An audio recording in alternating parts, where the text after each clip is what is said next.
So trench foot, which I said in the first video, is something that I learned about today. And basically what that is was when the soldiers would sleep in the trenches, it was really cold and stayed wet and muddy all the time. And so because they did not have the proper underclothes and socks to wear, the soldiers would develop something called trench foot. And basically, that was an infection, a really, really bad infection.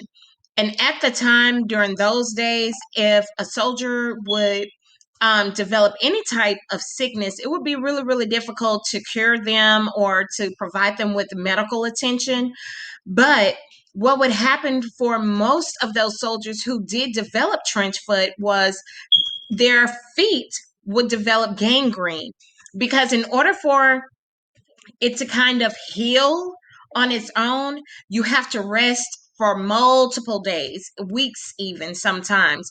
You have to constantly change your socks. You have to constantly change your clothes. Well, the soldiers, number one, didn't have those many outfits to continuously change. They had nowhere to really properly wash and clean their clothes. And they didn't have multiple socks to wear. They were sleeping in the mud and wet all the time. So it was very, very difficult for them not to develop it. So if you did not take care of the sickness trench foot at that time during those days during the war, unfortunately, your feet would develop something called gangrene. It's a really, really bad infection. And if you developed gangrene, unfortunately, your feet would have to get amputated.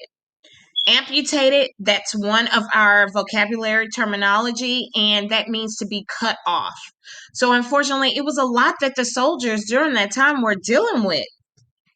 Like I said, and just keep in mind that these soldiers were about your age. So, right now, the age that you are, think about having to be forced, coerced, or volunteering to go into the war to fight for your country or fight, period, for anyone.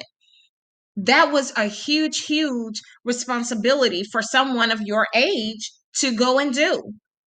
So, we are also going to go on and start reading our resource, All Quiet on the Western Front.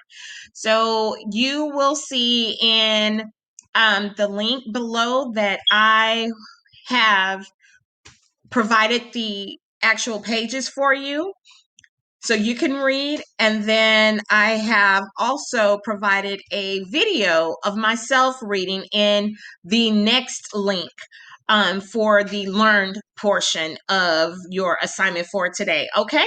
All right, guys. See you in the next video.